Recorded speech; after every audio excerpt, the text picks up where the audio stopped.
오늘은 회계법인에서 근무하고 있는 분을 모셨습니다. 안녕하세요.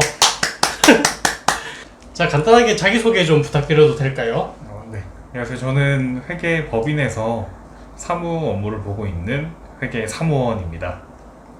어떤 일 하시는지 좀 알려주세요. 네, 일단은 저는 앞서 말씀드린 것처럼 회계법인에서 사무원으로 이제 근무를 하고 있는데 개인 사업자라던가 혹은 이제 법인 사업자의 회계 관련, 세무 관련 업무를 대리로 한다고 이해를 하시면 될 것 같습니다. 원천세, 부가세, 그다음에 뭐 법인만 해당하지 법인세, 그리고 뭐 개인 사업자 같은 경우 종합소득세까지 이렇게 신고를 진행하는 업무를 담당을 하고 있습니다. 회계법인에서 근무하신다고 하셨잖아요. 네. 그 사무실 회계사님이 사장님일 거 아니에요? 그렇죠. 그분은 왜 개인 사업자로 안 하시고 법인으로 운영을 하고 계시는 거예요? 그거는 모르겠네요. 그러면 또 궁금한 것이 있는데요. 아까 여기 또 줄임말 많이 쓴다. 원천세, 부가세. 이거 무슨 말이죠?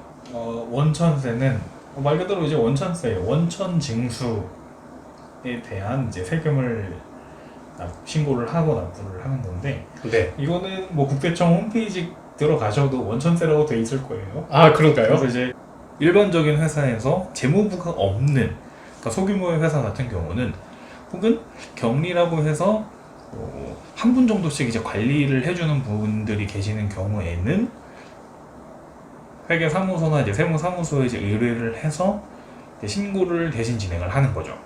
회사에서 이제 원천세를 징수한다라고 하는 게 각 근로자마다 급여, 기본급여 얼마고 상여가 얼마고, 뭐 4대 보험이 되어 있는 분들 같은 경우에 4대 보험 공제를 얼마 하고, 또 이에 따라서 기본급이 지급되는 거에 따라서 소득세가 얼마가 공제가 되는지를 각각 이제 입력을 해서 저희가 그 사업자분들께, 사업주분들께 전달을 해드리는 거죠.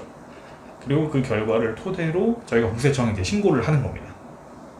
주로 이제 대표자라고 하는 분들은 일정 경우에 뭐 급여를 가져간다는 개념이 없기 때문에 사업주가 부리고 있는이라고 표현을 해도 되나요? 그 모자를? 좀 마인드가 사업주가 고용하고 있는 그 근로자들에 대해서만 급여가 지급이 되고, 그 급여를 지급한 거에 대해서 이제 원천 신고를 매달 진행을 하는 거죠. 대충 알겠습니다. 근데 또 의아한 게 있어요. 지금 회계법인에서 근무한다고 하셨는데, 네. 지금 업무한다는 얘기는 다 뭐 원천세, 부가세, 법인세, 종합소득세 다 세금이란 말이에요. 맞아요. 그러면 이거 세무사가 해야 될 일 아닌가요? 그래서 세무사 보통 여기에 이제 추가적인 설명을 드리자면, 네. 2012년까지는 공인회계사 자격증을 취득하면 네. 세무사 업무까지 같이 할 수 있도록 세무사 자격증이 같이 나왔었어요. 아, 네네네. 근데 그 이후부터는 이제 공인회계사는 공인회계사 자격만, 그리고 세무사는 세무사 자격만 이제 취득을 하게 되는 상황이 되었고요. 그렇군요. 그러면 보통 좀 오래된 회계법인 같은 경우에는 세무 업무도 같이 병행하고 있다라고 이해해도 되겠죠? 그렇죠. 아무래도 회계 업무도 중요하지만 세무 업무가 거의 대부분이 아닌가 싶어요. 그리고 부가세 같은 경우는 이제 부가가치세라고 하는데 1년 기준으로 했을 때 예정신고 납부, 그리고 이제 확정신고 납부, 이렇게 두 번씩, 상반기 2번, 하반기 2번 해서 총 4번 신고가 이루어지고 있는 세금이라고 보시면 될 것 같습니다. 그리고 이게 무슨 세금이에요, 부가세가? 부가세는 좀 원천세는 뭐 근로소득의 몇 프로 이렇게 떼가는 세금이잖아요, 나라에서. 부가세는 뭐 어디에 붙는 세금이에요?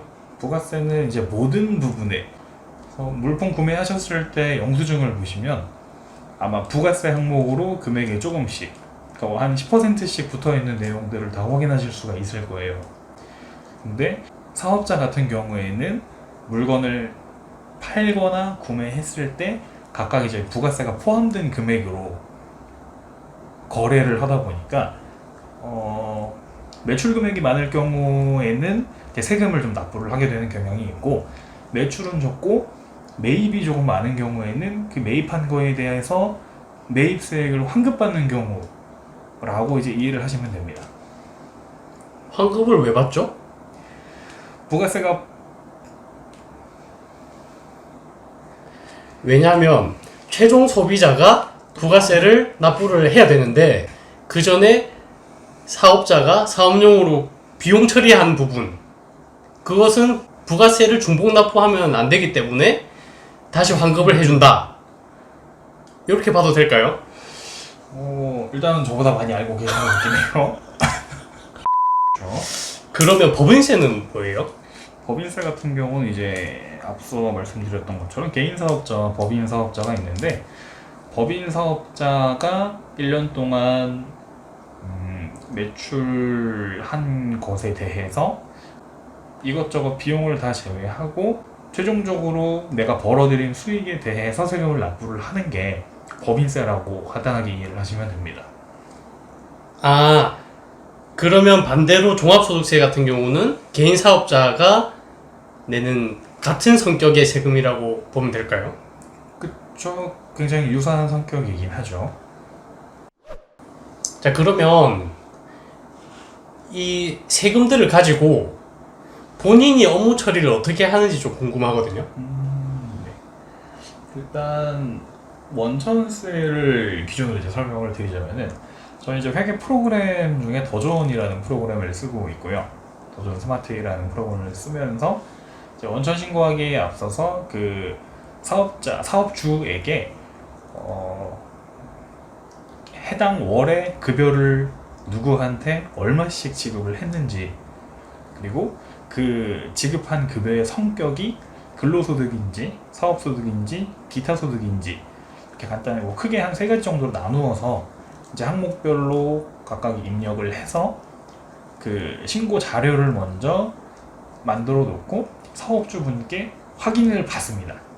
이게 금액이 맞는다고 해도 저희가 분명히 입력하다가 실수하는 경우도 생기기 때문에 사업주분께 그 최종적으로 신고하기 전에 내용을 먼저 확인을 받고 신고를 진행을 하고서, 신고 진행에 따라서 납부하실 세금이 있다라고 하면은 납부서를 사업주분께 다시 이제 전달을 드리면 그 사업주분께서는 그 납부 기간 내에 해당하는 세금을 납부를 하시게 되는 겁니다. 잘 알겠습니다. 그런데 만약에 본인이 실수해서 확인 작업을 사업주랑 같이 하는 경우도 있겠지만, 만약에 사업주가 내가 A 직원한테 급여를 지급했는데 그 깜빡하고 회계법인에 얘기를 안 해줬어요. 그렇게 해서 신고가 됐어요. 납부가 됐어요. 네. 그러면 나중에 나라에서 국세청에서 당신 세금 안 냈다 이렇게 할 수 있잖아요. 그렇죠, 그렇죠. 그런 경우에는 해결할 방법이 있나요? 네, 해결할 방법 당연히 있습니다. 그래서 그 간혹 이제 사업주분들께서 급여 지급한 사실을 잘못 알려주시거나 조금 누락을 해서 말씀을 해주시는 경우가 있어요. 그래서 이런 경우에는 수정신고라는 신고 방법이 또 있습니다. 그래서 수정신고를 할 경우에는 급여를 만약에 회사에서 전체에서 한 1,000만 원 정도를 급여 지급을 했다라고 기존에 신고가 되었는데, 알고 보니까 1,100만 원이 총 급여가 지급이 된 거죠. 그럴 경우에는 1,100만 원으로 지급한 것으로 수정신고를 다시 진행을 하고 다시 세금 납부를 하게 되면 국세청에서 조사를 나오거나 그럴 일은 없는 거죠.